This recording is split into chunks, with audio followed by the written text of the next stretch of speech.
Kubalaya musansa musha na babele chidiro kubalaya musansa musha wengoma yalisha ya mayamfumyo mayona wala mayona wala mayona wala abana bakanjipaya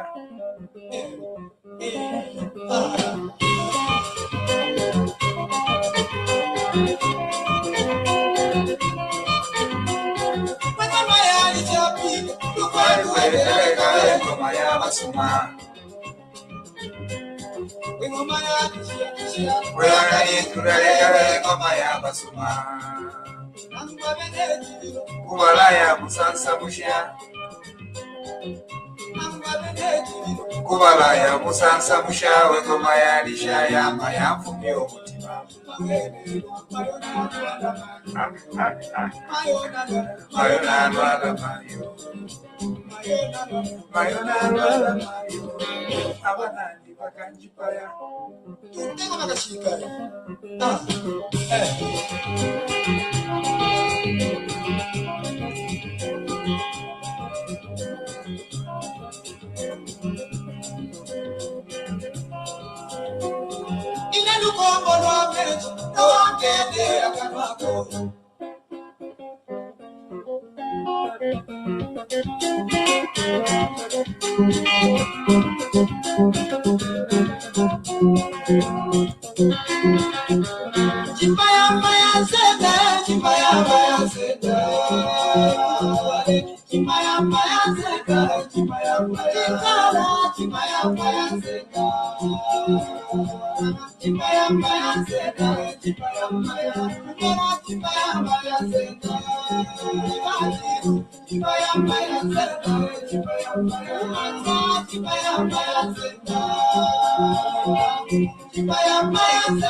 Hello,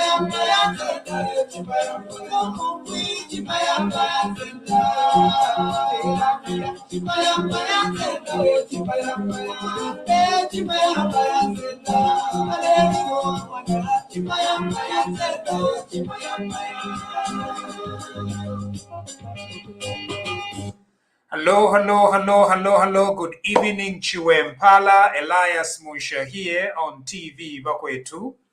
I'm not alone. I'm with Mr. Patrick Chilufya and Ms. Mwelwa Mushibwe Tanisha. Welcome to TVBakwetu, colleagues. We have a lot to cover tonight.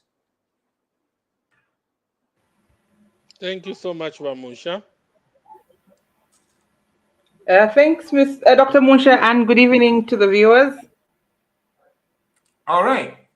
So today we have a lot to cover. I know that you are receiving us from different parts of the country and different parts of the world as well. So we would like to acknowledge those that are receiving us from Europe, from Africa, from Australia, from Antarctica, if there is anyone living in Antarctica, and from Asia and all over the world. Thank you for joining us tonight. In Zambia, there are several parts of this country that are receiving us. In Chinsali, we do receive feedback from Chinsali, from Chipata, from Nakonde, from Kasama, from Mongo, from Itejiteji, from Solwezi, from Zambezi, from Chavuma, from Sioma, from Kalabo, from Kaoma. All these areas, including Milenge, the people of Milenge receive us as well as Avena Chilubi. Bantu ba Mwelwa, ba Chilubi. And so for all those in Chilubi, thank you very much for joining us tonight.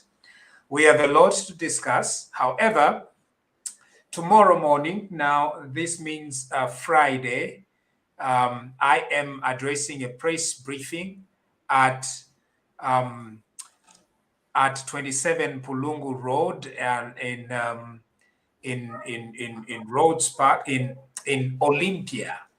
So I'm addressing members of the press tomorrow at 9 a.m. We have a lot to talk about, particularly the fact that we are now hitting 6 months into the new dawn. And so with the 6-month mark, we need to have a conversation. And so I will be addressing a press briefing 9 a.m. tomorrow. And so we are inviting all members of the press. We've invited Zanis, and Zanis has broadcast this to all the different media outlets around the country.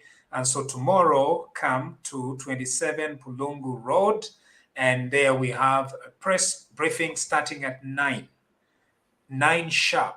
We are getting started because we have a conversation with our country and with the press tomorrow.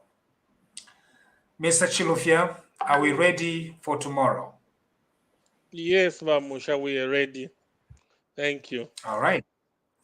Thank you very much. Now, we've got a lot of topics tonight, and we are going to see how we are going to look at each one of these.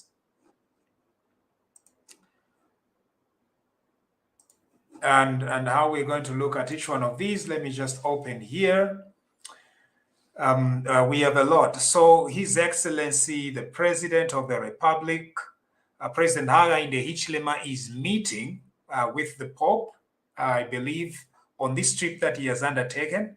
So he is in Brussels as well as in Italy. He will be meeting the Pope tomorrow, I believe, Friday or Saturday, one of these days. But it was a trip that he had undertaken to go and be part of the EU summit and Italy as well. We can only wish him the very best. The EU is an important ally in development. And so just naturally, any serious leader should be able to go to the first summit of the EU after his election. Do you agree, Mwelwa? I think these are you call them landmark meetings for African leaders. I think it feels a bit like a tradition that all the African leaders sort of flock there the moment you get into power. So I think this was not a surprise trip out. I know the opposition are on a roll about him traveling and what mode of transport he used and when he got there and what he said prior. So I think it's an expected trip. I think I wasn't going to be surprised that he's traveled there. Yeah, and in fact, he's combining this with an audience with the Pope, which is pretty rare.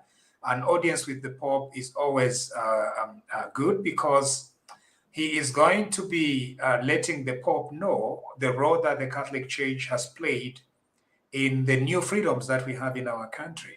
I think it's important for the leader of the Catholics to know that this country is grateful for the steadfastness of the Roman Catholics in upholding the rule of law in our country. Yeah. I just hope you wish you would equally say some of your priests didn't stand with us. Or some of your priests became so political. You mean Valia balanjeti koti chalo chabo mwebo bamwerwa bali batata koti chalo chabo mwe. I took that personally. Valeria Munshya. I think Mr. Patrick. Chalo that was very disappointing.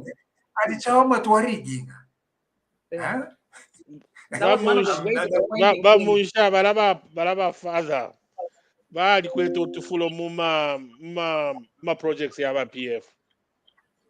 So that's why Valeria still behave like that. Valeria.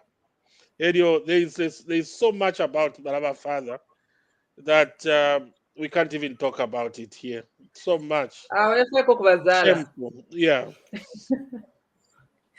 We have Azara Kulipap. I think now the way the Roman Catholic Church works, I think I think bali bafunyapo taba pepesha nomba. Oh yeah, that was pretty insensitive. Yeah, and I think that was the kind of entitlement that was symptomatic of the Patriotic Front and its supporters. They felt entitled. Yeah. They felt like they could just say things. What chalo chabo mwebo? Yeah, bali bapeleka kafuloku Kalumbila development zone, something like that. Everybody ba chair. So Valeria win. Wow. Ukumona kwati chalo chabo, kwati ifwe tulelomba kofi bena ebene at no rigging up to rigging. The people of Zambia had different ideas. At Itidwale, the people of Zambia had other ideas. 1 million votes. That's pretty amazing. Now we have the 6 months anniversary of the new dawn. You know, one of the things is the President Hakainde Hichilema has only been in power for 6 months. And it feels like many years, doesn't it? Yeah, it feels like he's been there for a long time. I think there's been so much happening that it feels like he's been there for 5 years already. But Munshya, the things that are happening in these 6 months is unbelievable. They wouldn't have happened in 50 years of PF, especially the ruling that happened today, the landmark ruling. Didn't have happened if a PF were in power. Never. And I think campaigning. I think that's probably the other thing, the reason everything feels like it's moved so fast. There's still been some sort of campaigning going on with the by-elections, and so it's like election period or campaign season never ended. It just sort of paused and jumped. We're still campaigning. But doesn't it also feel like the Patriotic Front have still not accepted to move on? And so they've continued to distract. They've continued to say some very, very bad things. And I know it hurts to lose, okulusa. Bantu mwaleteka, elo mwasa lusa. And not okulusa apanono, okulusa very huge loss, colossal. In English, bachilofia, nabamwero. I know you are English experts. This is a term. Colossal loss. Colossal loss means it's huge. It's gigantic. It's extremely big. So that was a very, very big loss. And it's terrible that our friends have not moved on. And so we want to appeal to our friends in the Patriotic Front to embrace this new life that they've now received, and embrace it with a very good heart, with a very peaceful heart, and with a very, very humble heart. It's a very bitter pill to swallow to lose an election. And so they need to be humble, but they would never be humble. They are still pompous, they're still arrogant, they're still confusing, and they still want to come back and steal more from the people of Zambia. It's true, Munshya. You know, I always hear about Dr. Manyala. He says even up to now, he doesn't believe they lost. Is it Dr. Banyala? All right, okay. Dr. Banyala, Alawafia. On the Copper Belt, the president has given the Black Mountain, part of the Black Mountain, to youth and women cooperatives, and that is very huge for the people of the Copper Belt. Previously, the only beneficiaries of those mountains were people that were connected to the Patriotic Front. It was just Patriotic Front cadres who had total and absolute control of the Black Mountain. Now, it's basically been given to cooperatives, and a lot more of our young people are going to benefit from that, and not just restricted to a few.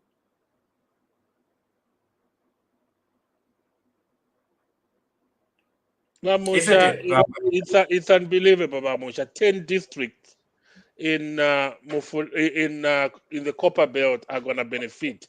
Yesterday, to Alinaba, our resident MP, he was so excited.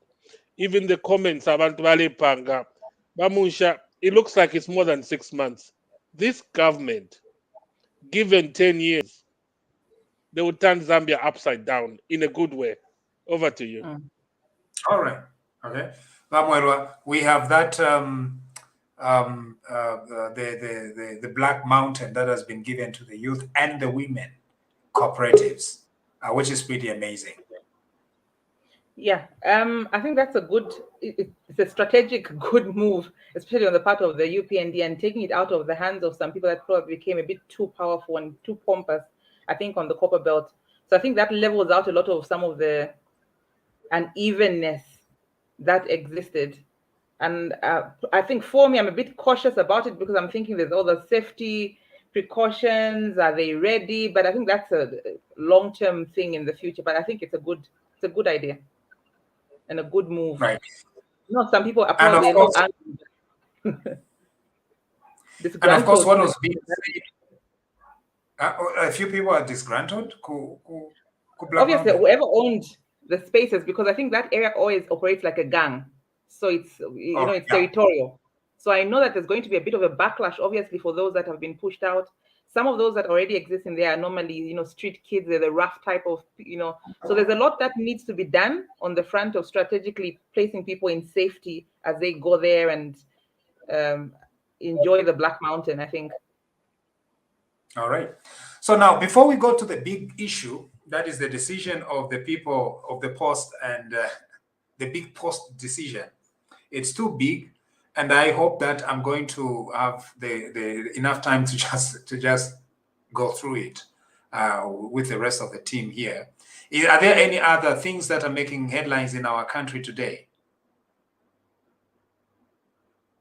Yeah, but Munshya, before we get there, there's an issue of our permanent secretary buying a Valentine's card to his wife, and that has become, I don't want to mention names because I don't want to be insulted. One of aspiring candidates for Munali constituency, she is saying that she's going to come to Lusaka now and report this man to the ACCA because he's a thief. So that has gone viral. And to me, Munshya, honestly, sometimes it's not education. I think it's just common sense. If somebody is a permanent secretary is a CEO. A CEO, whether you've started today and you go into the bank and give the bank manager a letter of appointment, that bank manager is gonna give you a credit line immediately. Just that letter. So I don't know why that issue is so big, because you can buy a car through a credit facility. So where is corruption? Right. Over to you, Vamush. First of all, Mwelwa, have your say before I chip in on the car. I'm not even going to be nice. I think that particular lady is a bit too hot-headed.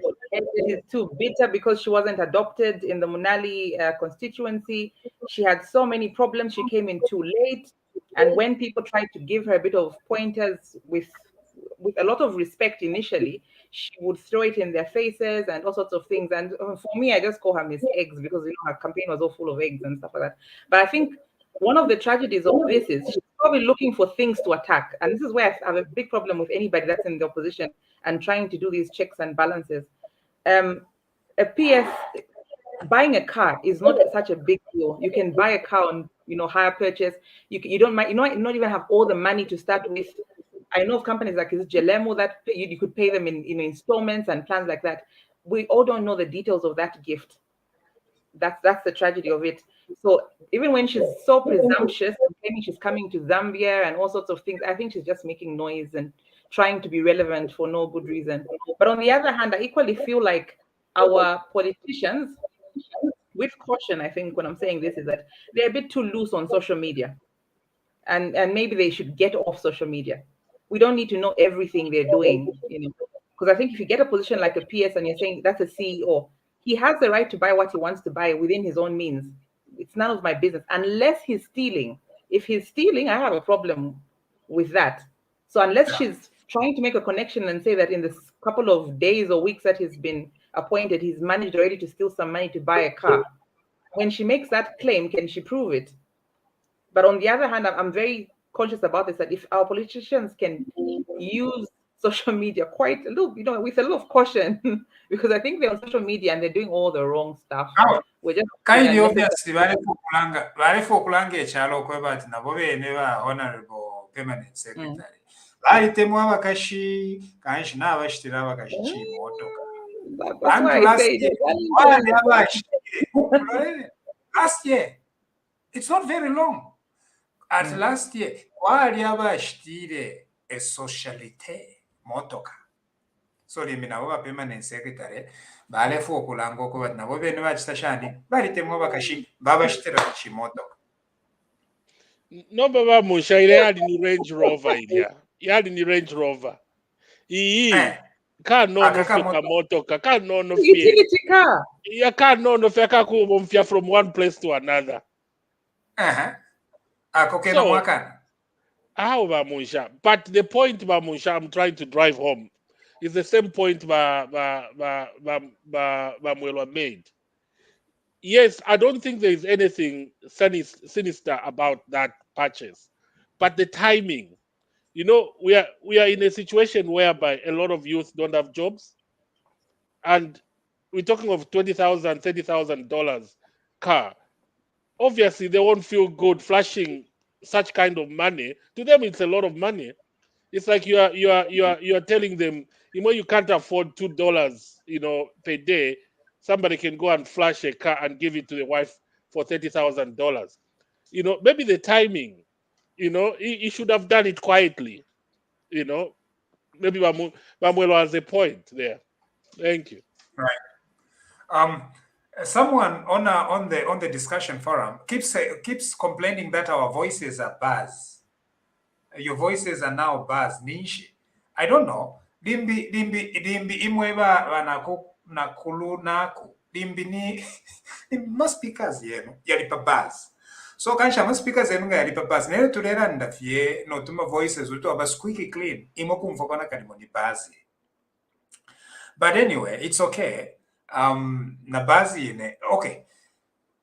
Just follow the content. Much they know if your voices a bazi, it's okay. But just follow the discussion to Atotera. Because she has said it several times to say, what's wrong with your voices? Why are you speaking like Buzz? I don't know. But our voice is sounding like Buzz. No, I think it was a network issue. Our voice is you're loud and clear. She's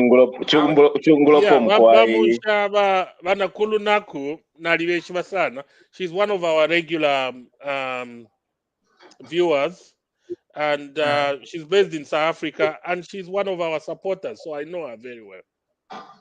Okay, so very concerned. Vanakulunako, okay, kanshi. Bwesheniko, kanshi pama volume, bweshenipo bass, dimbia idengere. Ulimi mwachira umfua music ideidira. Hello, Mwalaba. But we are very excited to have you. Okay, Bom Kelabai, what were you saying? No, natural for Ukuposha Fest, I'm a panelist. It's been long. Murisha and Wonse, I hope you're okay. Missing you guys. And just wanted to say to my people, Muchwanis Chavasa Jesus Chavasa Vulozi, Kiruna wake lumitela happens in Gani guys, I come wafa wakwetu. Lusarite ni luiketile bali vingi ba kaoma ba mungu senanga kalavo lukulu luitumezi. Coming to the issue ba musho mwachitarezi ya kushita motoka yo mwachilande. You know, sometimes it is best to sometimes sit down and lead the mood of the people. We are just coming from a regime that was brutal, that was busy throwing gifts to their girlfriends and giving money and unaccounted money to their cadres. And then here is the humble gentleman who wants to show love to his wife. And it comes at a time, you know, he ought to have done it in camera, you know, secretly. Not if Pachintu wingi, and you know Vena Lusambo, they are listening, they are watching Evalela and the Pama perfume. You can't do that. That would be, to me, the gentleman, the Honorable PS, his heart was in the right place, but his timing, he actually needs to revert, or rather to avoid coming out on the social media and does things in a private or secretly. We know he meant well, and he has not stolen anything, unless the people who are purporting to want to report him to the authority can prove that he's using his office, his authority, to gain those favors and send them loans, maybe. So he has to be careful, and this should be a wake-up call to all the PSs there and member government holders. Please, this time around, we are trying to fight corruption and the flashing. Let's mind the way we flash. We know that you can afford whatever you can. Even in Deke, you can buy. We cannot stop you. But when you're a government official and you represent the poor, majority, the poor, it is imperative that you tone your role, you tone down, do things secretly. Somewhere there, not in where there is poverty, and that's where you bring a nice car costing 30,000. We know you can afford, but the timing, my brother, we are trying to fight corruption right now. We're trying to arrest those chaps that stole. So please, don't. Next time, please make it secretly. Not there. Nomba kainga popen pa secret epo elia shijishupire. Bantu last year. Kwali umo socialite. Ovashtire a Range Rover. Ni Range Rover achanishina. A Range Rover. Ale yo Range Rover yali leta kantu muli bana mayo. Na liumfwa. I don't have proof. But na liumfwa ko wate bana mayo abengi. Bale FYI. I'm a gift. Yama Range Rover. Mwisha chachine, Dr. Barbara Chanda. Iyo nata first imposhepo balupo bonse ba Munshya ba Mwelwa ba Patrick na ba Mkeleva hii napo shako na vamayo kukwacha vana mutale black valakumba sana obwalo wabapa mabwinga songa mwali beshi bamwaya shitako obwalo kulya obwalo bwachibemba buli opuwisa na straw na vamayo bana muluvwa kukitwe bonse abo nabapo shako nabashala bonse bo baikala nomeli lyashi lya myotoka na muishi bati fwe bana mayo na ifu fine tulafwa efintu ifyaendelela ifine bamuisha bachalanda tabantu balefwe myotoka achachi letulefwe myotoka na tutendwa amastori ya tighten your belts umuntu waisafe everyday o tighten your belts alawe muntu na belt tatukwete nomba yalipo tulefwa fye motoka isi nomba na mali ashiya buchushi bamayo balanda tumulumendo ngaisa tine shate mwena mabutuka mwana wanje okulya bwino kufira imilile nombe iya isa bwangu muli 6 months yaboneka ko achali balanda tiyabako rather wangu nangu nabashita motoka tubayapela bakashibabo privately obviously bali kwate myotoka nomba panu fyalambo okufunika kwate balefu okushita compete ati umuntu bonse balafu okuba ama-celebrity twilabe pano obufi tuma campaign bonse tweshita campaign nomba lyabasa kubika fe camera to Barbara ni wevo hao mkwai kumuna fyati ninevo Beyonce pano yamoneka dele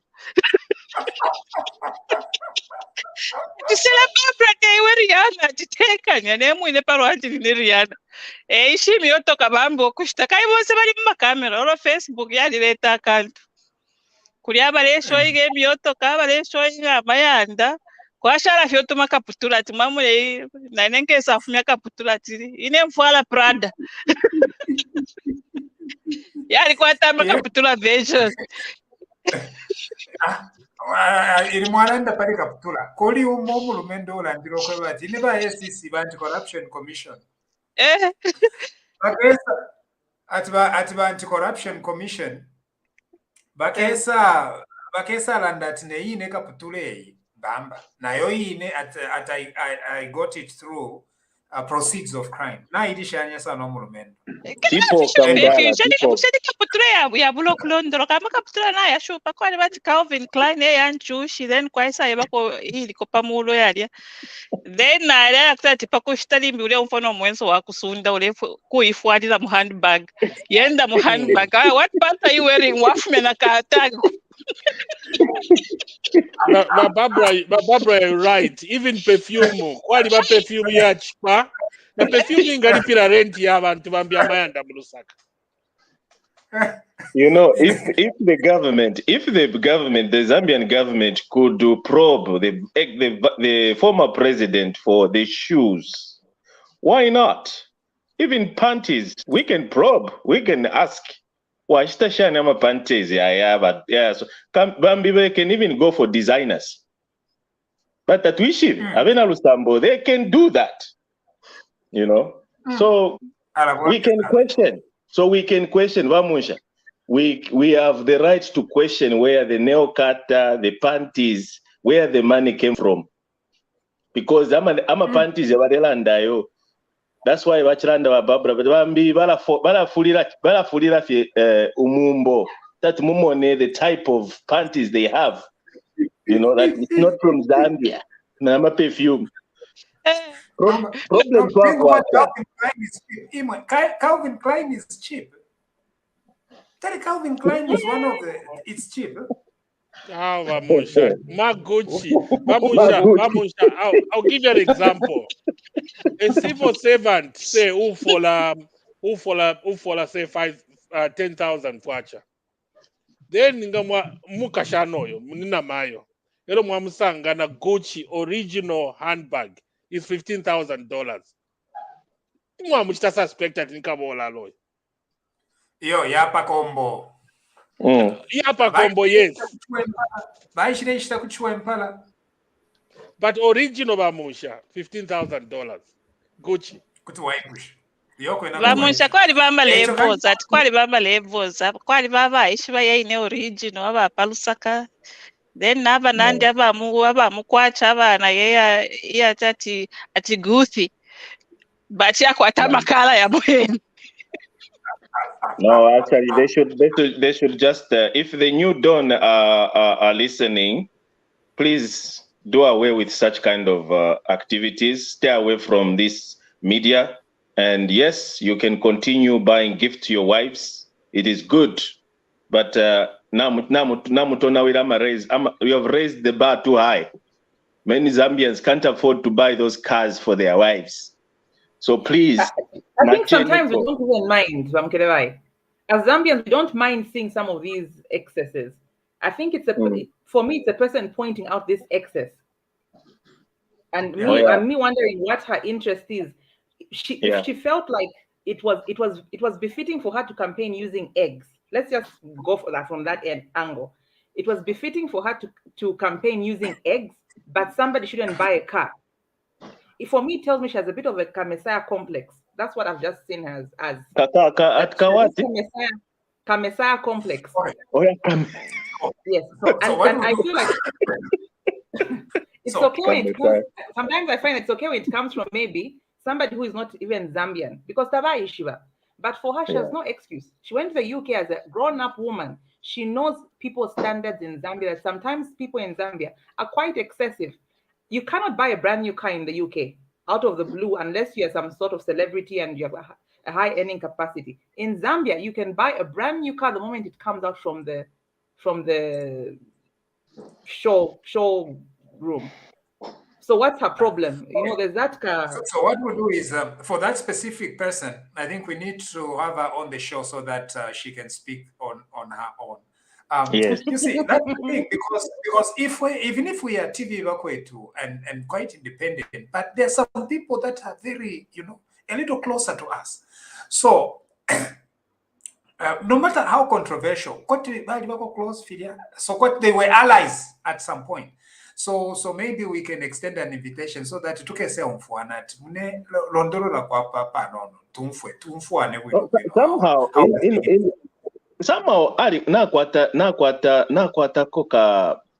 nakwatako point, in my opinion. I'll use that word, in my opinion. Nakwatako point in a sense that the timing, maybe it's the manner, the way she came out, that she would rather go to the Anti-Corruption and Commission to report that this person, because ama issues are chitika mu Zambia, abale katama guys abale batwala kuma police, ama Anti-Corruption Commission, is because they are suspected, their property is suspected to be proceeds of corrupt, That's not the law. The law does not say that proceeds suspected. It has to be reasonably. Reasonably. The word reasonable must be there. So our PS in whatever that reasonably, because it's too early. No, it's not reasonably, because a 30,000 motor vehicle or motorization, amortized. Remember, Chirufia, what word is it? What in there for Nishan? Amortized. No, vamos. Amortization. How? That's the correct word. Amortization. 30,000 vehicle amortization over 5 years. Yes, yeah. It's higher purchase. It's just higher simply purchase, higher purchase by Munshya. And that's how most of us buy vehicles, Kubasungu, isn't it? Yeah, amortization is we're talking about the rate of the rate of interest. Did he say that he got the vehicles on high purchase? It was financed. It was financed. Yeah. Is that what he said? No. Nissan is extending this credit facility to all top government officials. Now, one of the things that we need to discuss here is that under the new dawn, so under the Patriotic Front, controlling officers will have as many as 4 vehicles, access to 4 government vehicles. Personal to order. So the personal to order means it's the government that purchases the car, and then you begin using it, and it will be yours in whatever it is. It's a personal to order. Then there is a utility van. Then there is a vehicle from the fleet. Then there is another one. So as many as 4 controlling officers. The New Dawn government has cut down on all these. what they've told them is, we are going to give you one utility vehicle, and you can have access to your own credit facility to buy your other vehicles. That's it. So like our permanent secretary, our Shiva from TVBakwetu, that's what is happening. So you have one official vehicle, it belongs to the government, it's not personal to holder, you can't do with it whatever you want to do. And then, but you have access to financing. Is it financing? Financing for your personal to holder vehicle too. And then, of course, if your official vehicle breaks down, you have an access to what is known as a utility vehicle. But there isn't that thing that used to happen under the Patriotic Front, where these controlling officers were having 4 vehicles parked in their garage at any given time. Nemyotoka shimbi express akutwala abana ku school n'abeshukulu ero nga kyakutira tabomfwa mwamona shirandoko batama permanent secretary abashumfwa ishakutwalira mo the second office ama girlfriends muku zemba amala na mukuwamya emishishi. So much extra under the new dawn. There is nothing like that. That's why when this permanent secretary probably decided to purchase the vehicle, he purchased it instead for himself. Bashtira abakashi bakoba na wabakashi nabo basekeremo abakashi basekeremo nabo bene. Anyway, I think we've beaten this story to death. We need to move on to the boring things. Jacqueline Chishimba, Bamfumu, Bawesu. Mukwai. Emkwai. Ngabashani mukwai. Bakwetu family ngabashani mukwai bonse. Shimpa kuli press briefing mailo 9 o'clock. Emkwai. Tulifyaba bumi ba Jacqueline West. Twatotera. Thank you for the good job you're doing. I just wanted to clear something on the PS, which I think everyone has overlooked. I think abantu nangufebe nini mtualisho kupali public service microfinance. Those guys look at contracts of PSs and ministers as soon as you get into government. And of course, when you've been in government, so at different levels, they offer you financing. They're very liquid. And the idea for that microfinance was to ensure that civil servants don't go without. I'll come back to them. Number 2, I think we as Zambians should move away from thinking that our public servants should just be paupers. They cannot even do certain things. I know there was the extravagance in the last regime, and that extravagance obviously came from a lot of theft of public funds. But going forward, you will see that if you go to, I don't know if the Public Service Microfinance have a website, but I've been privy to their brochure. They offer building materials to civil servants. They offer business financing. They offer vehicle financing. Now, the vehicle financing that they offer, depending at the level you are in the public service, starting from the secretary to the cabinet, I think you can even go up to 4 million kwacha. Zambians need to be educated around these issues. And I think that it's important that even the Ministry of Information and Media start churning out this information so that Zambians know. Or else we are going to be, really just throwing sour grapes at our own that have probably accessed finance. That's one. Then 2, Stanbic and FNB are very good with vehicle financing. Even when you earn like 30,000 kwacha, 40,000 kwacha, depending on how long your contract is, if it's 5 years, you'll be amazed. You can actually walk into Toyota and get a vehicle if you've been banking with them and your record is clean. So I think we need all that information before, everybody can stand up and just judge this lawmaker that has been judged. And for me, I think that even for the lady that started the fight on social media, she needed to do her homework, because somehow we are really just going to be unfair to even innocent people that are just, accessing finance with high interest rate, like most people in Zambia. Thank you. So nomba ngai mwe turemo nalisa moto gai. Yeah, alaifwe. Ifwe tatufia defintufia tatua fuma kufia kuleta pa filfionse kufia pa social media. I think that even issues of vehicles, Munshya. I have relatives in the diaspora who've because of the way the environment is in the diaspora, some governments in the diaspora have made it conducive that even when you have a simple job and they can trace that you're a credible citizen, or even if you're not their citizen, but you are on work permit, you can be given certain incentives to own a car. They own better cars than our people here who work, extremely hard and also, trying to access finance with abnormal interest rates on the finance. So I think that maybe we shouldn't even focus more on these material things as they come. Yes, we can question if it's in extravagance, like our friends who had 20 vehicles parked in their yards. Whatever to feel like, shomuntu ali parking ama motoka ya 2 million kwacha yali 20 per yard. Chitenfe calculate na ngumwewe nitafipanga no more in 5 years. Shakwiba.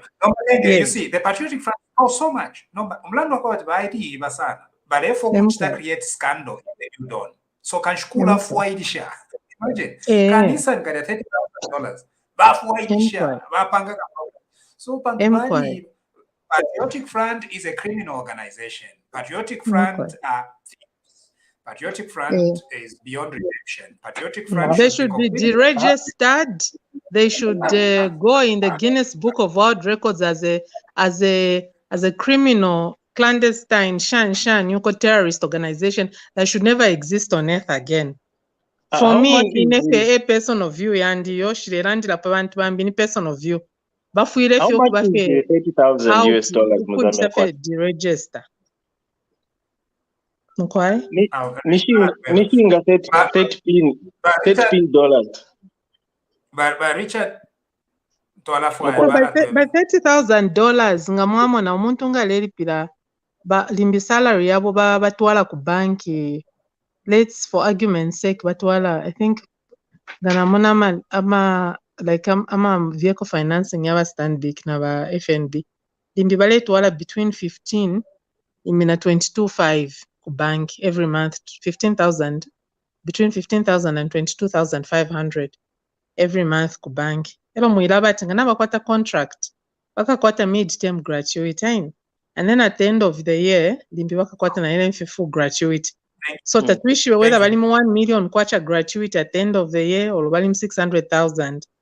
So in 5 years ngan contract bakwete kwena tete bafiro kushita motoka ile ku showroom. Awe the Range Rover iyo ni motoka nomba tatufire to alanda sana pantu kuti mairubasa tibati yo mware shoba kama ayo ni kama motoka ni kama motoka kanshi mwebeka rachalo mwimona kwati bichi motoka bati no ni kama motoka bashitire and bareba PS bantu besu bali bomba sana mu bulubu and is not corrupt at all. Kanshi twabalandira ko kweba tulekenu kubabe pesha bakaere ilya motoka bakongwere fye bakulalipira ko panono bakula baputwira ko panono ba Richard Wadia mwapolene mkwaye ba Mr. Munshya na totera sana ukumfwa kulimo because I've been trying to reach you but mkaiwa one time we interacted na bachufya wesu na totera sana ende umpa sana efi mulela ndaile ndi wakulwanisha kuno twabana bajole na lele bana timuka nkite connect kuli wa mukana ndeko na lene balanda ichibe mbacha mukwai. Hello? Connection yandi. Okay. Pali connection yenu. Oh, no problem. hii panel ini njitemwa sana panel ndefu atukese kita dismantle somewhere aba asharamu abale church of thieves yedio natemwa sana bamukere balipo bali apa n'abachufya wesu namura n'aba mama chandapo aba mwero wesu edio bamwisha ichibemba chanda tiumutaba weshiru bawulimbula kira wapena namutumva chibembe cho aleni londololeni edio uko eko washike mfutu takufure kwalira mumbwe iyo emkwai so twalishika ba PF kunata kufure kwalira mumbwe iyo pantu twali bashika balya nomba ababa PS tukwete ba president besu akainde kilembe shonje bana abantu kuno ku network alokwebati ba president nabakwata vision isuma sana na lero line twachikwata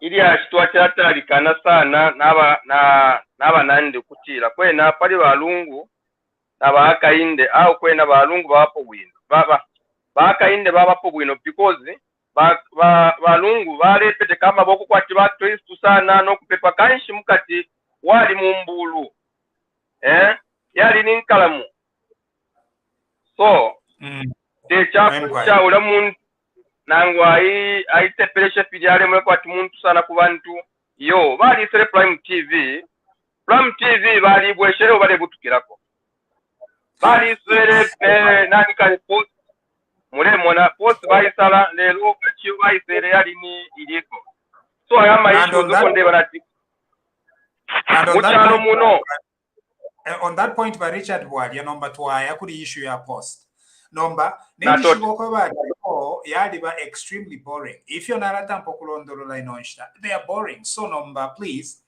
if you haven't yet read the decision we are going to make it available for you to read. The reason is Zambia ubwafya twakwa tobukalamba sana about the court decisions is that tatuberengama court decisions. And I agree with you, my fellow citizens. It's because usually court decisions are boring. Now, don't go by utusuma ka paragraph akasuma eko mochta latch on. Like he did a decision about Lungu's eligibility. Most of the people just latched on one paragraph. Paragraph karandirati otios. Ni otios idia. So read it. And so read the decision, even if it's not making sense to you. The reason why you are reading it is because you are interacting with what it is saying. And so that when somebody tells you otherwise, you at least have a reference to it. You don't have to be a lawyer to read a decision from the court. All you need to do is to read. Definitely Bible. Talk about you can only read Bible when you are a theologian. No. Now, if you are not a theologian, you can still read it. Except Ecclesia Catholica, baleka nyakale ukwebati Bible pakuyika takuka no wali chita philosophy. No. Now Bible is for everyone. Namucha aushi namumwine we are fighting that there is an aushi Bible, but there is a Bemba Bible, there is a Lenje Bible, there is a Bible muchitundu chako chipata. That's exactly with decisions. So read them. And so we have a decision today, but before I actually read and lead the discussion, I want each one of us to give us a few ideas of what you've heard today about the post decision. Bamwelwa, being naturally on my right, on my left, okay, yeah, you are next. On the post decision, what have you heard? I think naturally the first thing that I heard was that whatever judgment had been passed before had been overturned. So for me, I have a bit of lawyer friends that I instantly turn to, only to be told, no, it's not even just that. It's just like he has a new date in court kind of thing where this judgment is going to be reconsidered or looked at again. Yeah, okay. Patrick Chilufya. Munshya, there's a judgment here. So, which means the Supreme Court has passed the ruling. So, which means there's a determination here. It's been done. So, judgment, from my understanding, Munshya, is whatever happened. Which means if the judgment is made against the ruling of Mosho, against Mosho, which means if there was liquidation, then it's now and void. So, which means that judgment, this judgment supersedes the other judgment because this is the Supreme Court. That's my understanding, Mamush. All right. Okay. Let the facts speak for themselves, Vamusha. Ellipsa locita. Nalaj borrow the Latin. E-judgment, let's just leave it to the experts to interpret it, because we have been misled before. We have been misled with the legal terms. We don't know what the Constitution, especially when judgments are coming from the Constitutional Court. We have to be, this time around, we are very careful. As we say, once bitten, twice shy. Started from the, so we just need to get the Law Association of Zambia, for example, to give us also their position. Na imwebe nepano papa kwetu, we have the legal expert, which is Dr. Munshya, should also give us his opinion over the interpretation, and then we move on. Thank you. Dr. Barbara Chanda. My comment is very short. All I've been told, because I didn't read much of it, I just got a clip, somebody telling me that, oh, Barbara, do you know that our post will soon be cooking on gas? That's English, Manchester English. In Zambia, it's like, soon, wangu balambo kutovela top suit. So whichever way it goes, balambo kuliabuina, meaning that maybe things are going to go their way. That's one clip. Another person told me that our government, if we're by UPND, you're so good at taking risks, very soon you start feeding the lion that will eat you. So it's both ways. So I really don't know what to make of it. I submit. I'm quite interested in that. You're feeding the lion that is likely to eat you. And I think by that reference, your friend was saying the Post. Now, we need to be very clear about this. The Post was a very hostile newspaper against the UPND. Now, it wasn't just hostility like just hostile, you know, like abantu tababatemwafye. The Post made very, very dangerous allegations against the UPND, including calling the UPND as a Bantustan.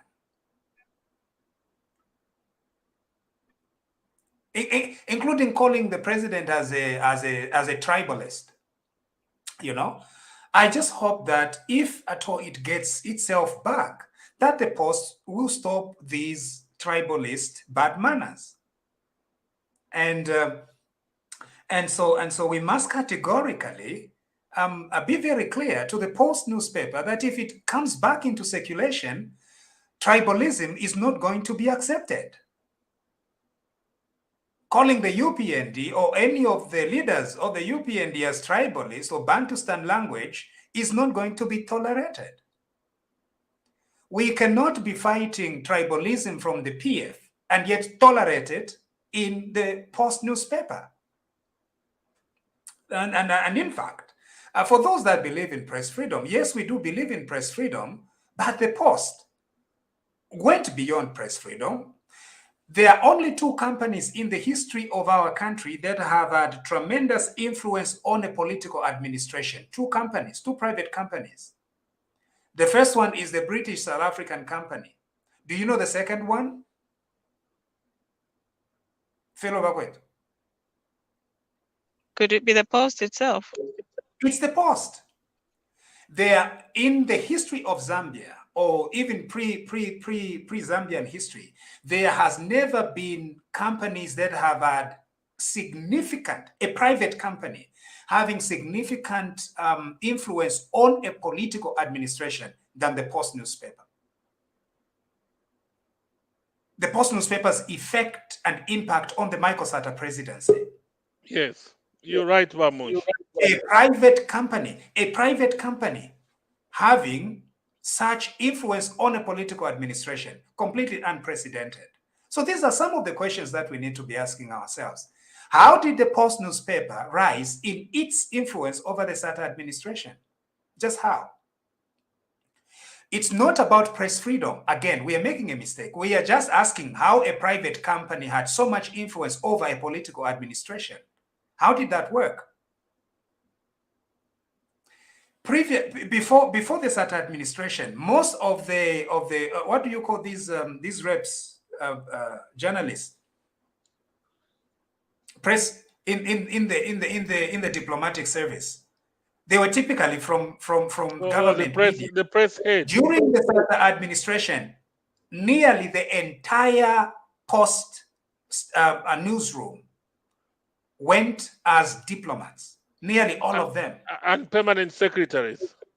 And permanent secretaries and deputy ambassadors and ambassadors.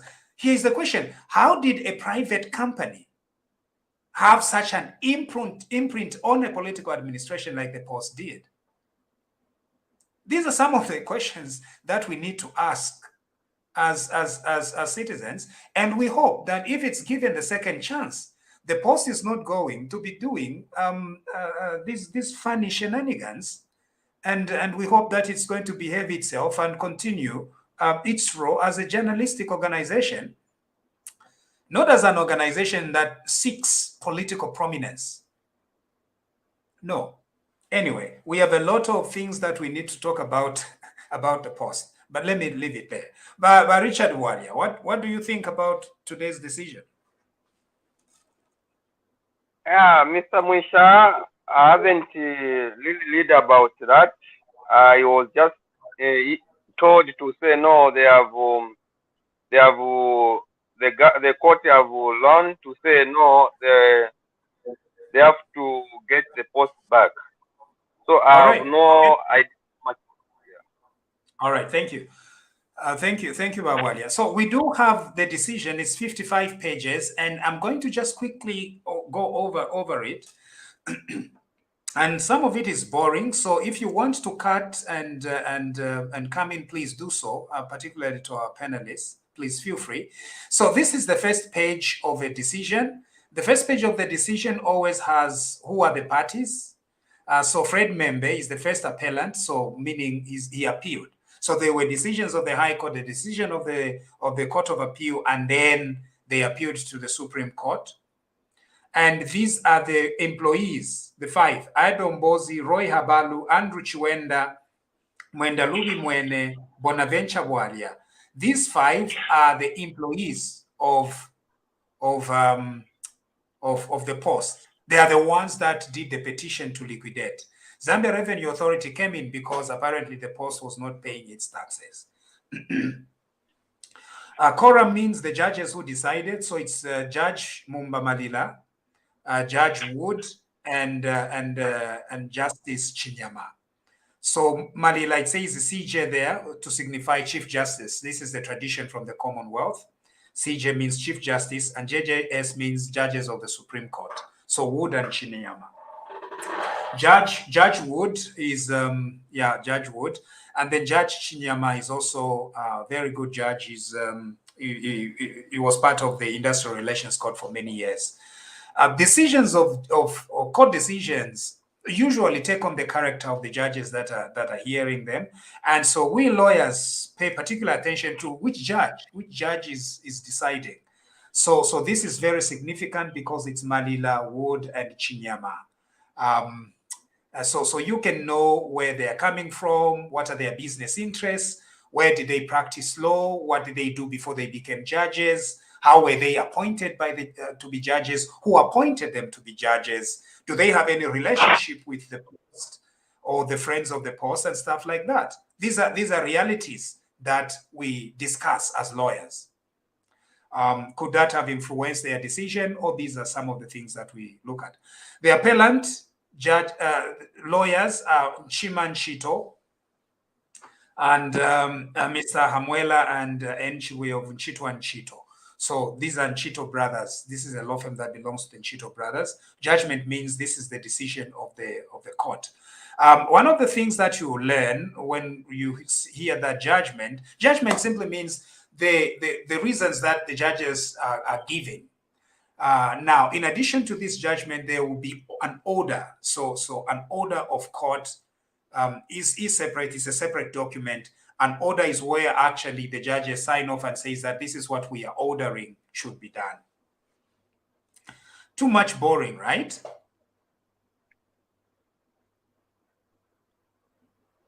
Isn't it? Carry on. It's interesting. Right. Okay. A little history. Let me first of all give a little history so that we can profit very well from this. A little history.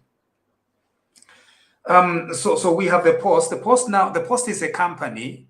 It's a limited company, and under Zambian law and most of the laws in the British Commonwealth, meaning countries that were colonized by the British, a company is a legal person.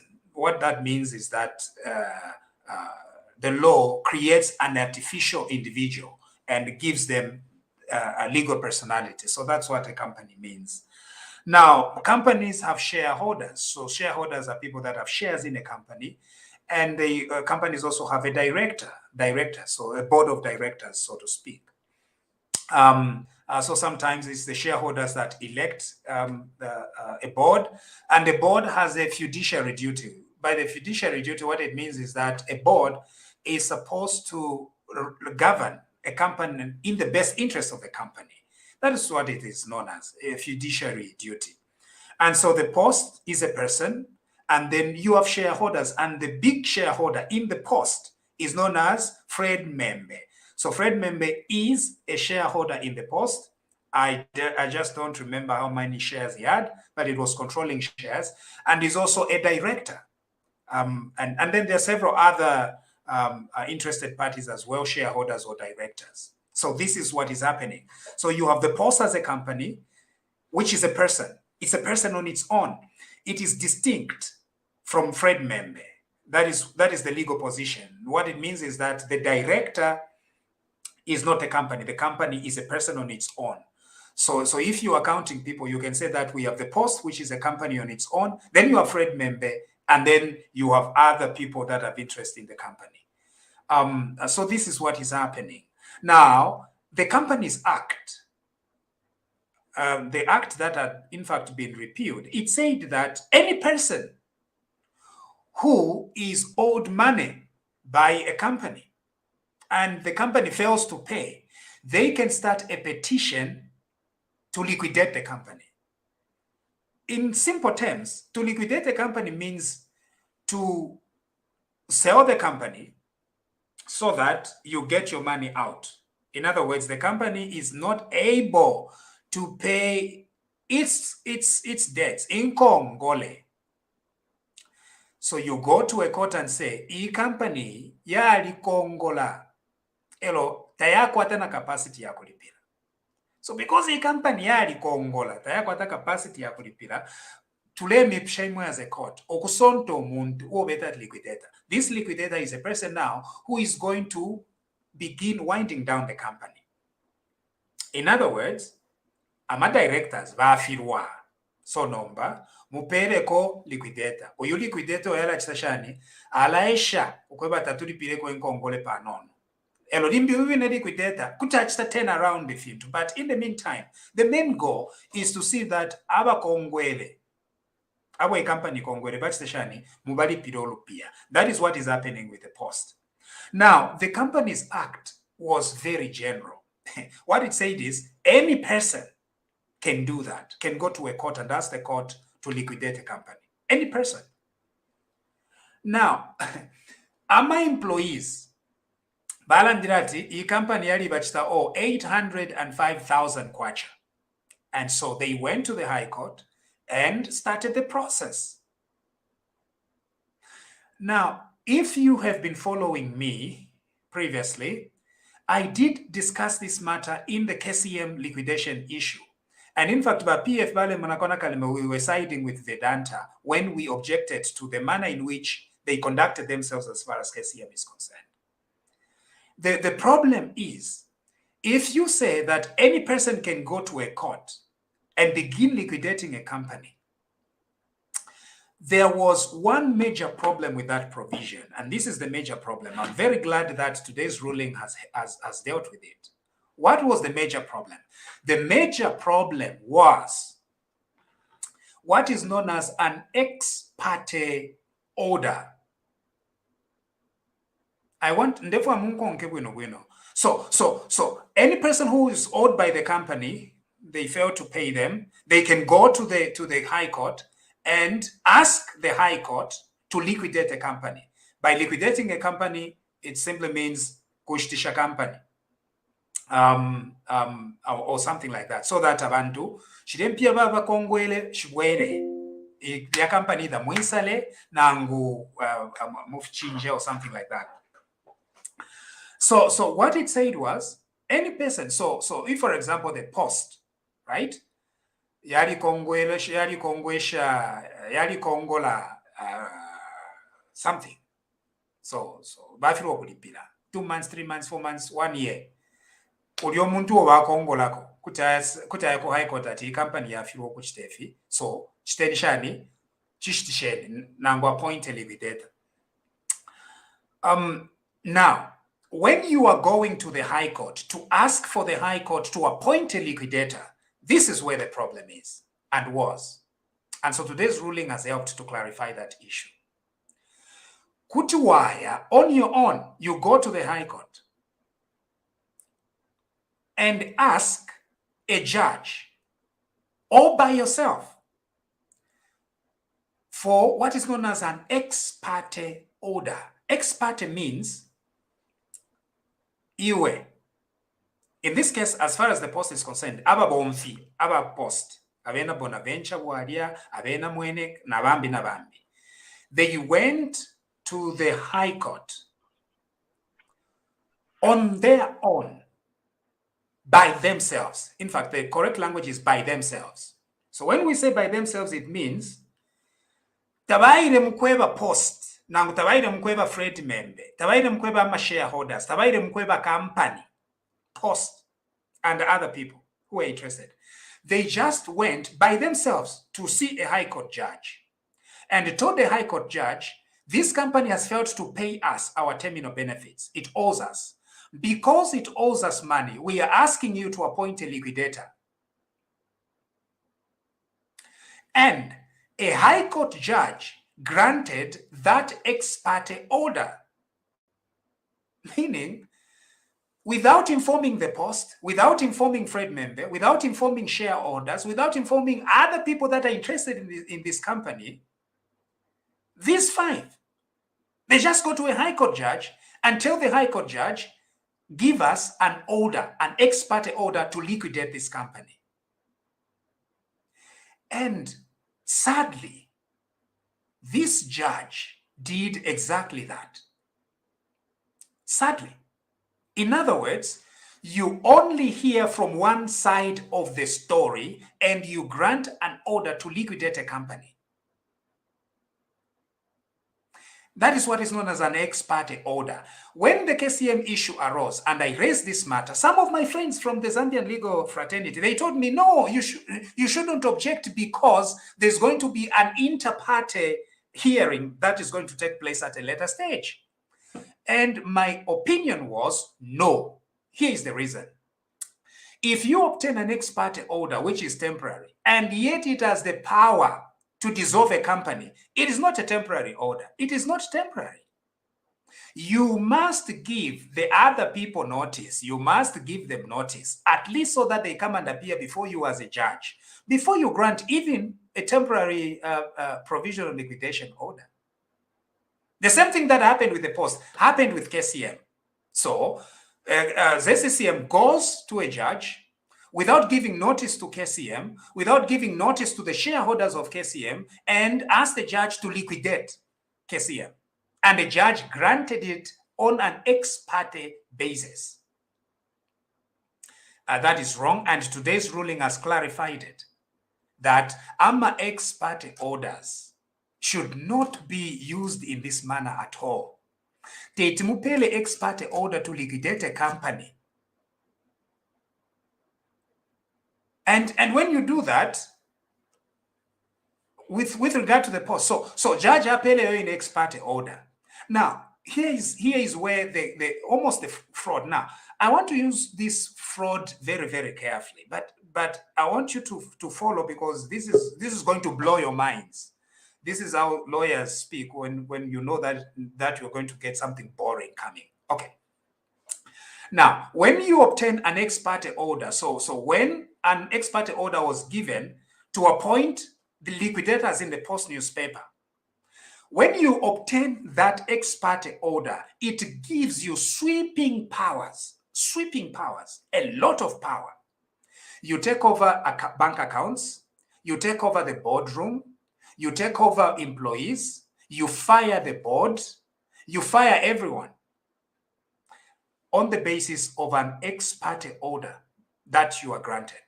That's exactly what happened in the Post liquidation. When they obtained the ex parte order, this is what they did. Remember that a company is a person on its own. So when a judge grants you the status of being a provisional liquidator, it gives you so much power that now the company is transferred from whoever owned it to you as a provisional liquidator. It becomes your company, essentially. Of course, you have several responsibilities and you shouldn't steal the company, but it gives you a lot of power. That's exactly what happened. Now, remember, before Post is liquidated, it had its own lawyers. When this gentleman was given the provisional liquidation order, you know what he did? He went, fired the company's lawyers, and then used his temporary order to be the provisional liquidator to appoint new lawyers for the Post in liquidation. I don't know whether this is making sense. Such that when the date of the inter-party hearing comes, it is him as the provisional liquidator negotiating with the lawyers that he has himself appointed to represent the company. Which means by the time that you're having an inter-party hearing, the parties have significantly changed. And now, when they go for the inter-party hearing, the Post is not the same Post. It is the liquidator's Post. He has completely sidelined the owners of the Post, sidelined the shareholders, sidelined the directors, and fired the original lawyers for the Post. He appoints his own lawyers, he is the board of directors, and then they go before a judge and they call it an inter-party hearing. You see how fraudulent it is? And when they go before the judge for this inter-party hearing, they then sign a consent order. What a consent order means is the two parties that were at loggerheads, they sign consent, they agree. Now remember, when they are agreeing, it's the provisional liquidator agreeing with his own lawyers that he appointed to represent the company. And they called it a consent order. And that consent order granted this provisional liquidator full liquidator status. Fred Membe and his friends and his fellow shareholders are completely sidelined. Now the company is these liquidators, and then the liquidator put the company on sale, sold it, stripped it, closed everything, completely sidelining Fred Membe. When Fred Membe sues, the judges tell him to say, because you are not a party. Now, this is the unfairness. It says, even Fred Membe, even if you owned this company, it's no longer yours, because a company is a person at law, and because it had a provisional liquidator, that provisional liquidator could sign a consent order with the lawyers that he had appointed to represent the Post. So you are out of luck. You are gone. That is what happened. Now, it did not happen once. This particular liquidator did the same kind of shenanigans over several other companies. they did the same thing. They find a person who owes a company, who is owed by a company. They go and obtain an ex parte order. They become provisional liquidators. They fire all the directors. They fire shareholders. They fire the lawyers. They appoint their own lawyers. They enter into a consent judgment. They sell all the assets of the company, and they move on. The same thing happens with KCM. ZCM Investment Holdings, it goes with an ex parte order, obtains and appoints Milingolungu to be the provisional liquidator. Milingolungu fires KCM's lawyers, appoints new lawyers. They enter into the consent decision. Milingolungu becomes the owner of KCM and begins controlling it. Vedanta, on the other hand, comes up and says, what is going on here? A court tells Vedanta, you are not a party to this dispute. You can't. And we objected. We say this does not make sense. And a provisional liquidator who is appointed by an order, an ex parte order, honestly, you can't be doing things like this. The best course of action is, if you have to grant a provisional liquidator, have an inter-party hearing of the original parties, not these kind of things that were happening. And so that is how Fred Membe was completely shut out, and this liquidator went and sold all the assets of the post. Everything.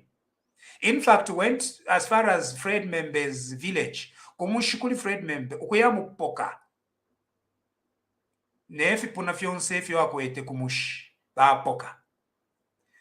Fiancé fio akwete Fred Membe, ba poka, ukwebati, they have that right. Kaingen eba liquidator. Fred Membe appeals.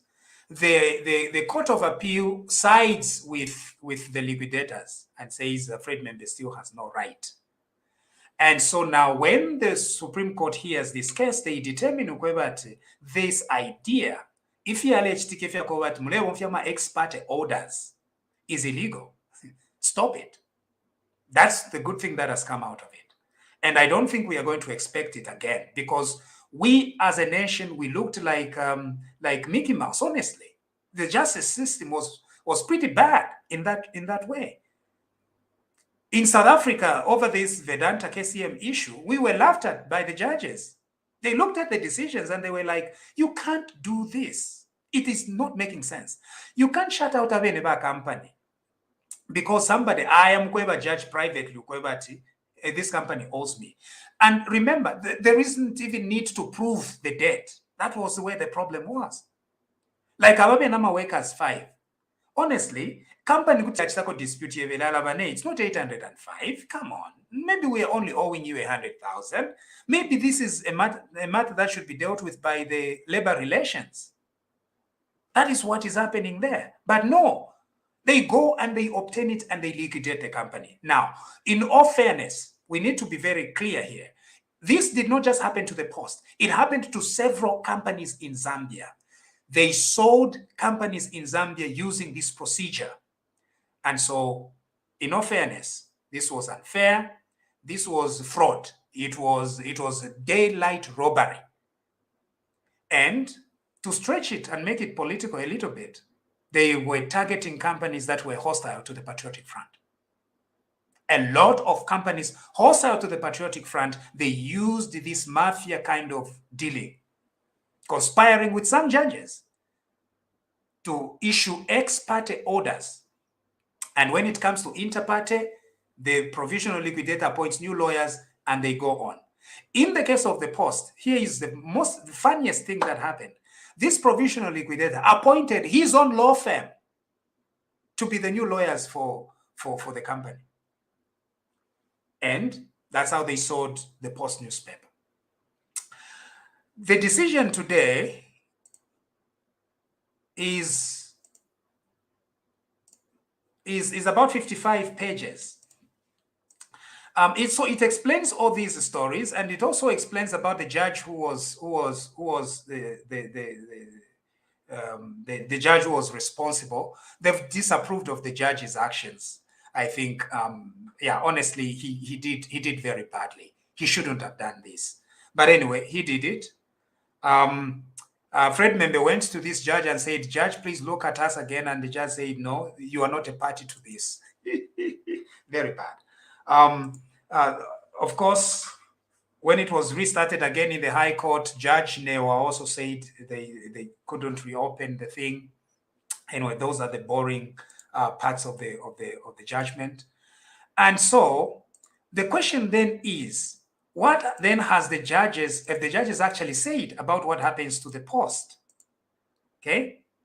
So that's 16. I don't know how to go to the last page. Anyway, we'll get there slowly. So the issue then is, what have the judges actually said? And this is where the confusion might be. The judges have said that what Mosho did, what the liquidator, provisional liquidator did, is now and void. They've said that this liquidator is pretty bad. But the question really remains, what then is the legal status of the post? The judges, the decision is not clear about that. Some are saying that it has reverted back to pre-liquidation status.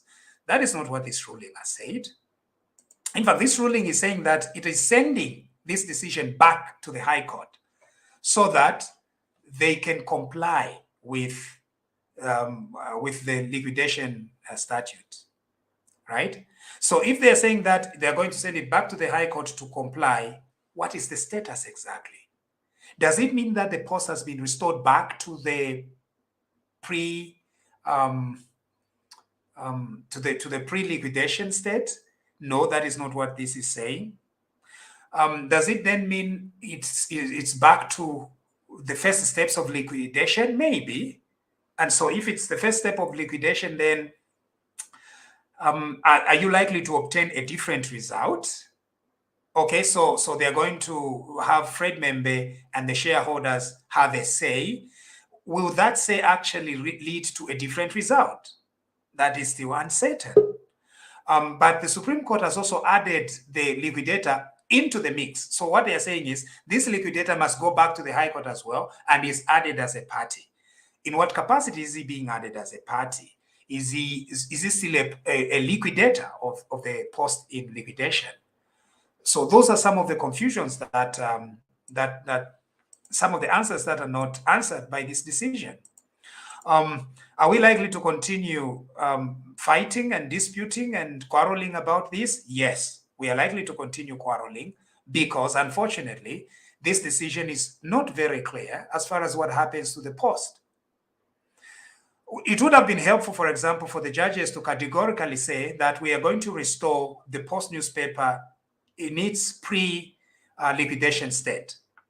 That would have been easier.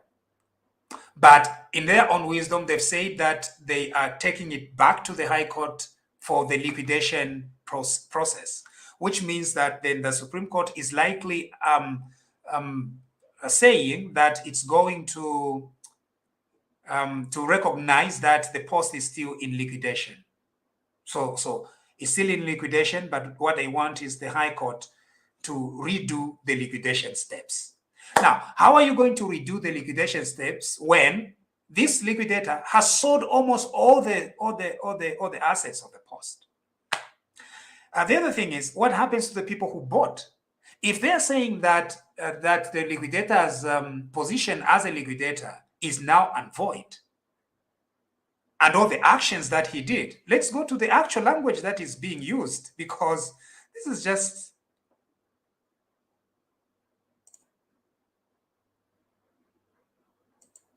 I'm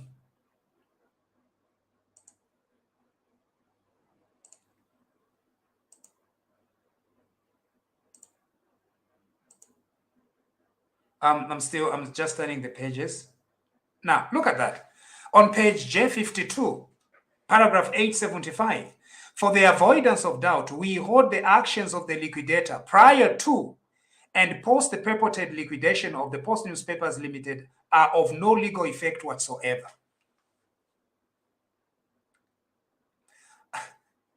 All right. What does that mean? So does that mean that it doesn't matter that they've been sold, so they can't come back to complain about it, whatever the outcome? I don't understand. So we hold that the actions of the liquidator. So what the liquidator did prior to the liquidation and after the liquidation are of no legal effect whatsoever. What does that mean? So people who bought the Bujimfumu post, whatever post things, are they going to get them back? That is not what they are saying. Are of no legal effect whatsoever.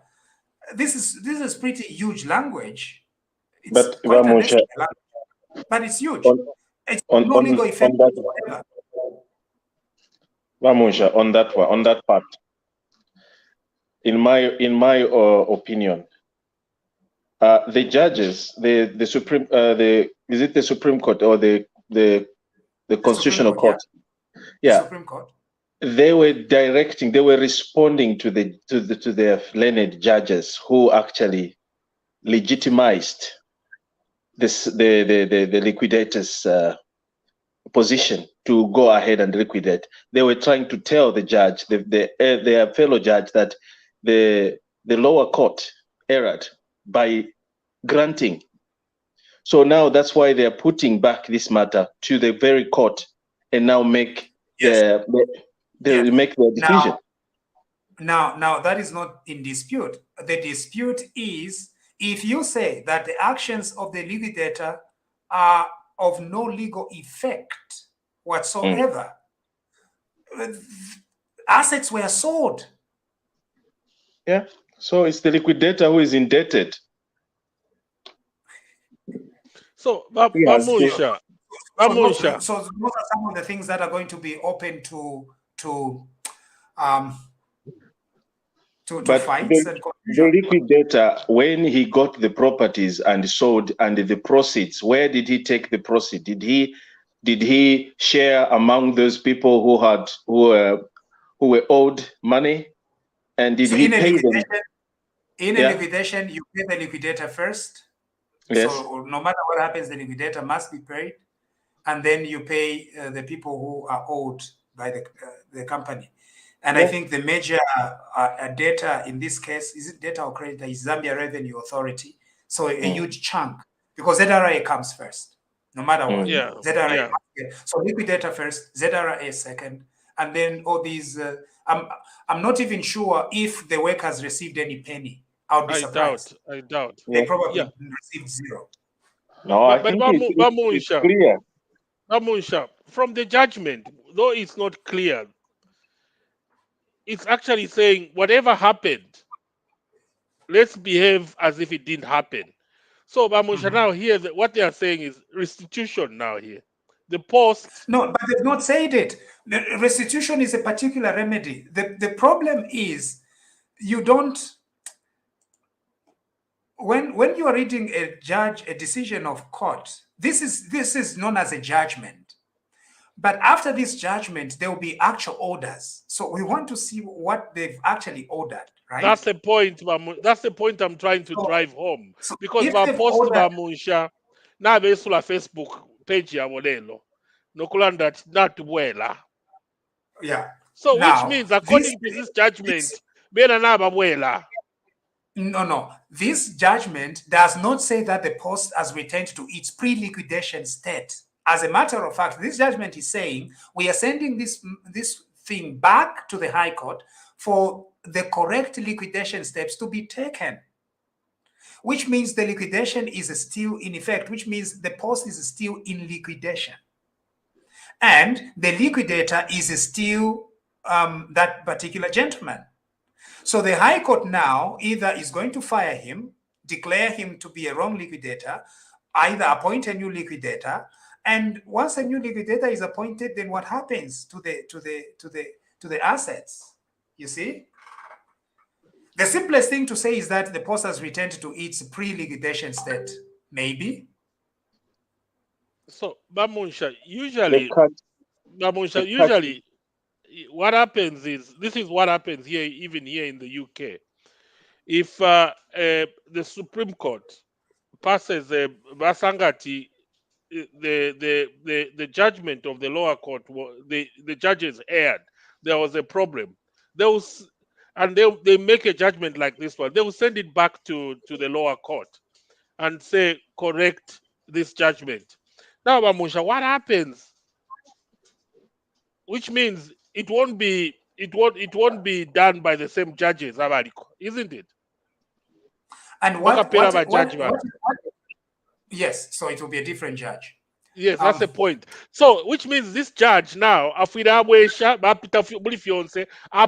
ruling, because that ruling was wrong, legally. Yeah. So, asapanga ruling in my ruling, the liquidation of the post still stands. The catch word here, Bamush, the catch legal term there is declared all the transaction that took place by the liquidator or from the ordering part, from the judge that ordered, and the transaction that that transaction has been declared null and void, meaning they stand no legal effect. So we're starting afresh. Yeah, absolutely. Afresh. Yeah. Absolutely. Yes. So to start afresh, the decision should have said so. Here is the problem. They will in their order. If you say that this and this is of no legal effect whatsoever, is that the word that you are going to take when people have already, when the company is already liquidated and sold? No. Yeah. There is no remedy. There is no remedy here that is going to return that printing press back to the post. Unfortunately, yes. There is no legal remedy that is going to return property back to the post. The other thing is the people who were sold these properties were not party to these proceedings. Yeah. So they should have been accorded the opportunity to be heard about the property that they bought. And so that is where the issue is. Could the decision have been much more clearer? Maybe, but there is a dispute here.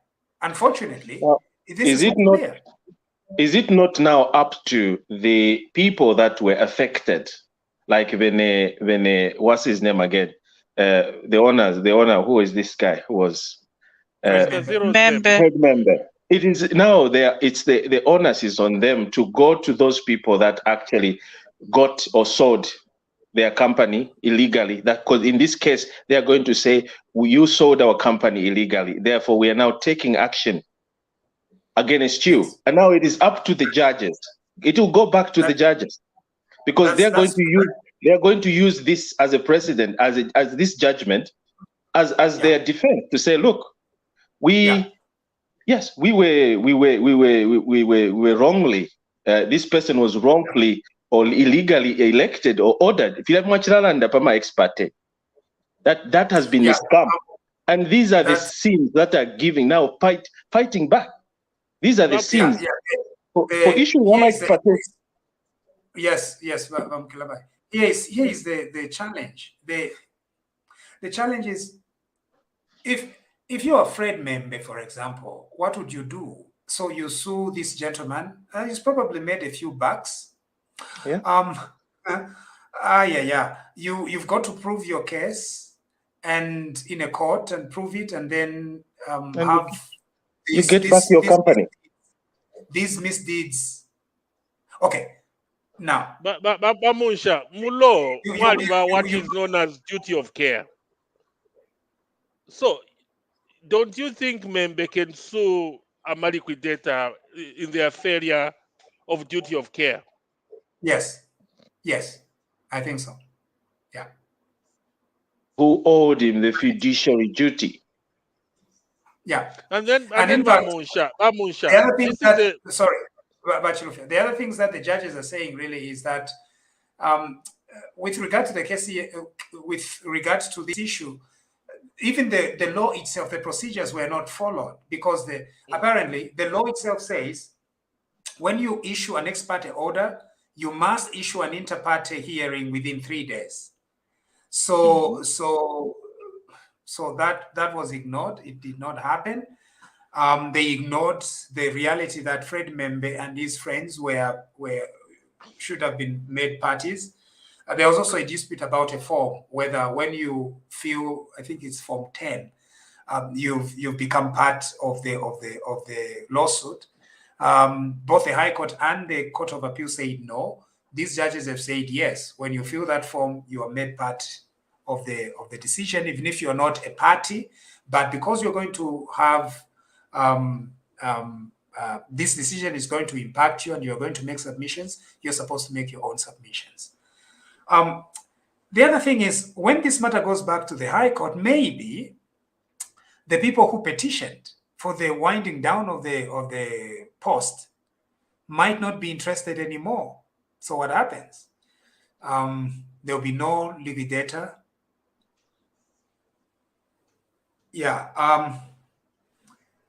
This decision is very unusual. Okay, a decision yabako unusual because it's of its far-reaching consequences. Yeah, of where it says that all the decisions that this gentleman did are of no legal effect whatsoever. What does that actually mean? This is 5 years after. This is 5 years after. Unfortunately, Munshya, you can't go to the court and sue the court because they enjoy this immunity. You can't sue the judiciary for having erred. That's why there's an issue where you go to your appeal to the Supreme Court. And here's a situation where the Supreme Court has reversed the decision of the lower court, that the lower court erred in ordering or appointing this by using the ex parte and not following the right procedure. So in this matter, it's now up to the person who is the complainant, who took the matter, who petitioned, who is affected, to get back his company back on track. At least the name will be resuscitated. Unfortunately, if he wants to claim for any payments that he has suffered and any losses, he knows where to go. And unfortunately, he cannot go to the court, to the judiciary, to say you erred and therefore I'm suing you, the judiciary, for compensation of punitive damages. No, they can't do that because the court enjoys unlimited. It enjoys its immunity. So in this issue, it will be a bad business, Kuriba Membe. At the same time, Membe is going to actually get back his property. His company name will come back, and definitely he can go and pursue those properties that were given to all those parties, and he can use the court. He can use the very judge, the very High Court, to claim whatever payments or done that was made. In my opinion, I submit. So there'll be a few more days. We hope once it goes to the High Court, maybe there will be no need to relitigate it, and the post is just going to come back on and begin its business as usual. It has lost its assets. There's nothing it can do about it, unfortunately. Maybe they'll just begin doing their business as usual. Munshya, don't you, Munshya, there've been cases whereby I'll give an example of somebody. This is not a joke. Mr. Sean Zero was beaten by some people, some PF supporters, and went to court. He got his compensation, and who paid? The government paid. The government is supposed to pay the money. So don't you think Fred Membe can have remedies? Can go and sue the liquidator, and also go and sue the Chief Justice? Is it the Chief Justice or the one who is because the judge erred in the in terms of the ex parte order, which wasn't done properly, and that judge is an employee of the Ministry of Justice. No, so he can. No. Like Clever said, you can't do that. You can't do that. You can't get compensation for wrong decisions that judges. How many cases would have actually gone to? So now the only option is the liquidator. Yes. Well, we can't. We are not even there yet. No. We please. You don't even go there yet. You don't know there. You don't know that. It's very unlikely that these people are going to go after the liquidator. That's a fresh suit. It's a fresh lawsuit. It's complicated. Yeah, that's what I'm saying about Munshya. It's got a lot of consequences, damning consequences. You know, somebody will write a book about this one day. A corruption. This is the corruption we've been talking about. Corruption started. It deep rooted even in the offices that we thought corruption can never go to. They use the system to manipulate all these liquidations of companies or whatever. They were using they found that loophole and they used it. Like you put it, the politician took advantage, and the judges, some of the judges, took advantage of that. And this is what we are paying for that. Yeah. We are paying for that because now it is going to be. It's a huge lacuna that has been now left in our judicial system, in our laws. How do we interpret this? How do we go back? How do we claim what has been lost? I think the problem is that, to start with, even the post itself was eating with the devil. So I sympathize with them a lot because I'm very passionate about the post. Hand on heart, I would like it to stand as a business. Because when it started, I remember when I was young, when the post started, there was no internet, there was no WhatsApp. When they were writing articles, they were going around like, chain letters. In Lusaka, somebody was passed a note, this is what is happening in the KK time. They managed to build from there to get to a point where they could have stood independently and be one of the most, prosperous media companies in Zambia. But then they got married to the politics. They started siding with politicians, and then they started throwing each other under the bridge. This is what's really happened.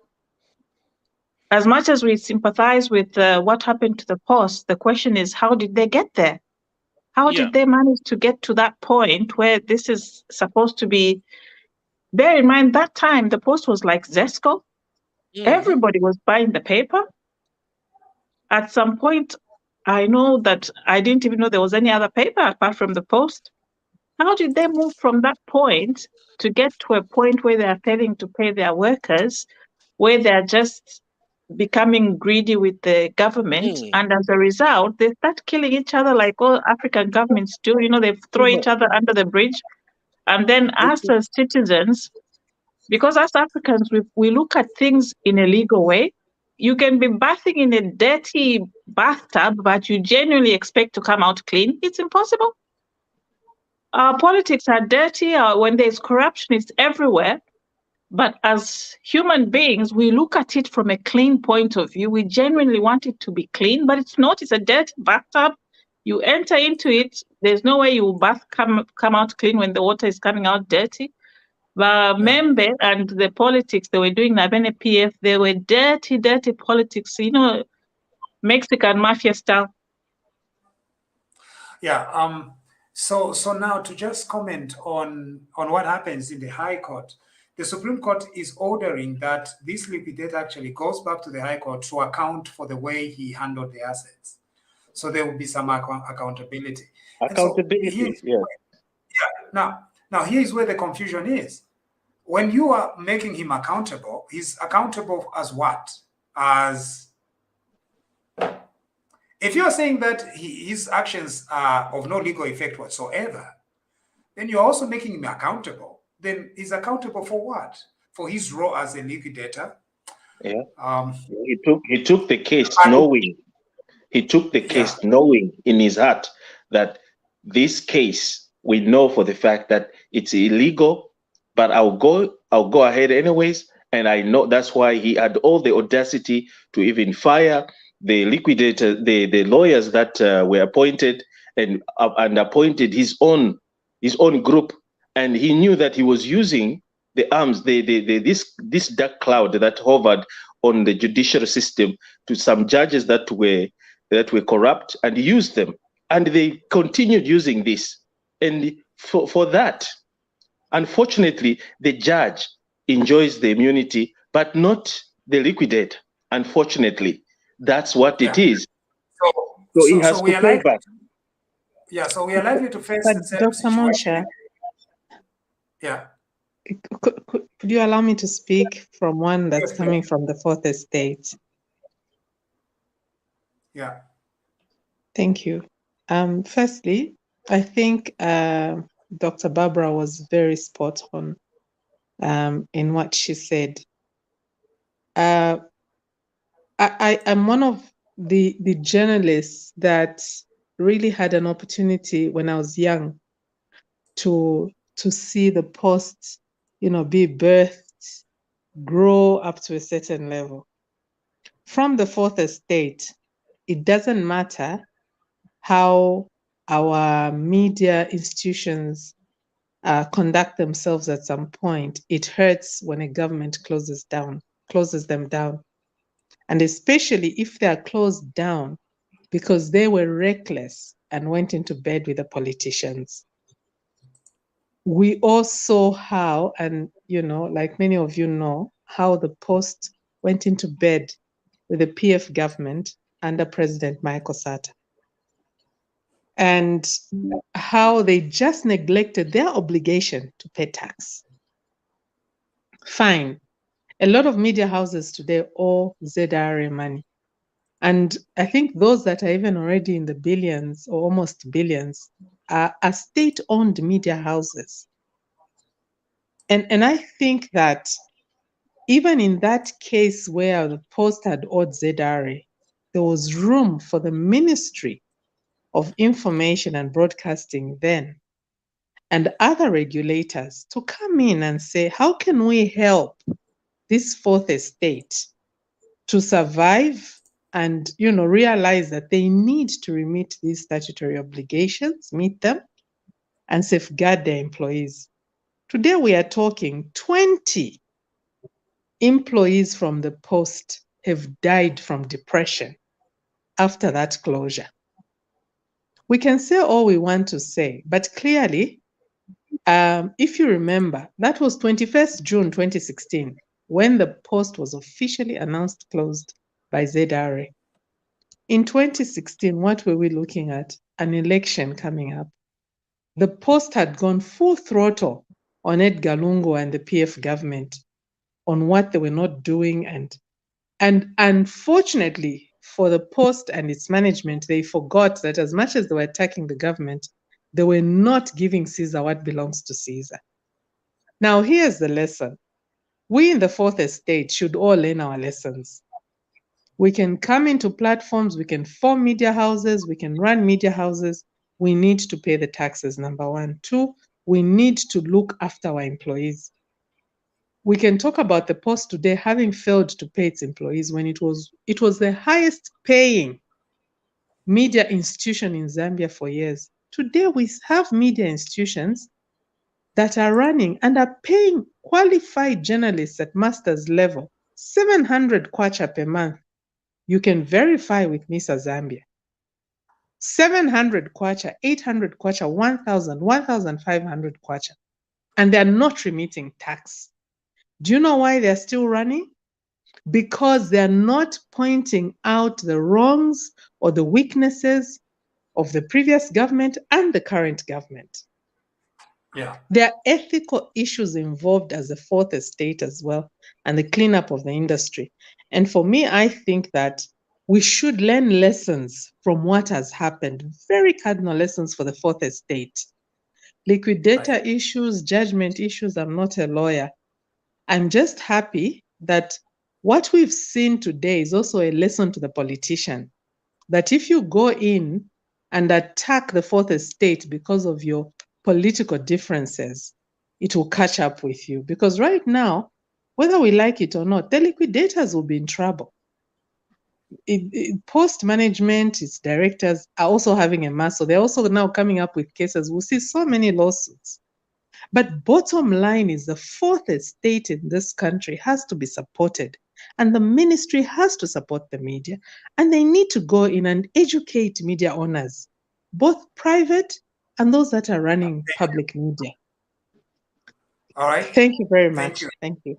Thank you very much, Jacqueline Chishimba. Thank you very much to all of our colleagues and for joining us on this very, very long TVBakwetu presentation. This has been Elias Munshya, as well